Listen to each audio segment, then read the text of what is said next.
রেলগাড়ির কামরায় হঠাৎ দেখা, ভাবিনি সম্ভব হবে কোনোদিন। আগে ওকে বারবার দেখেছি লাল রঙের শাড়িতে, ডালিম ফুলের মতো রাঙা। আজ পরেছে কালো রেশমের কাপড়, আঁচল তুলেছে মাথায়, দোলন চাপার মতো চিকন গৌর মুখখানি ঘিরে। মনে হলো কালো রঙে একটা গভীর দূরত্ব ঘনিয়ে নিয়েছে নিজের চারদিকে, যে দূরত্ব সর্ষে ক্ষেতের শেষ সীমানায় শালবনের নীলাঞ্জনে। থমকে গেল আমার সমস্ত মনটা। চেনা লোককে দেখলেম অচেনার গাম্ভীর্যে। হঠাৎ খবরের কাগজ ফেলে দিয়ে আমাকে করলে নমস্কার। সমাজবিধির পথ গেল খুলে, আলাপ করলেন শুরু। কেমন আছো, কেমন চলছে সংসার ইত্যাদি। সে রইল জানালার বাইরের দিকে চেয়ে, যেন কাছের দিনের ছোঁয়াচ পার হওয়া চাহনিতে।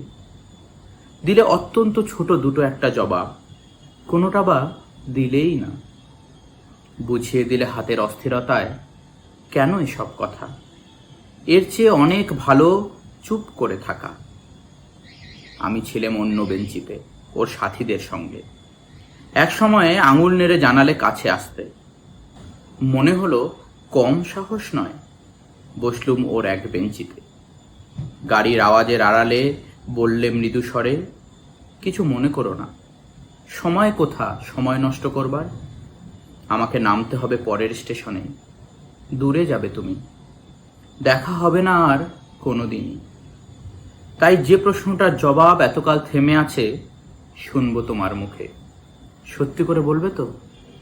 আমি বললাম, বলবো। বাইরের আকাশের দিকে তাকিয়েই শুধলো, আমাদের গেছে যেদিন একেবারেই কি গেছে, কিছুই কি নেই বাকি? একটুকু রইলেম চুপ করে। তারপর বললেন, রাতের সব তারাই আছে দিনের আলোর গভীরে। খটকা লাগলো, কি জানি বানিয়ে বললেম নাকি। ও বললে, থাক, এখন যাও ওদিকে। সবাই নেমে গেল পরের স্টেশনে, আমি চললেম একা।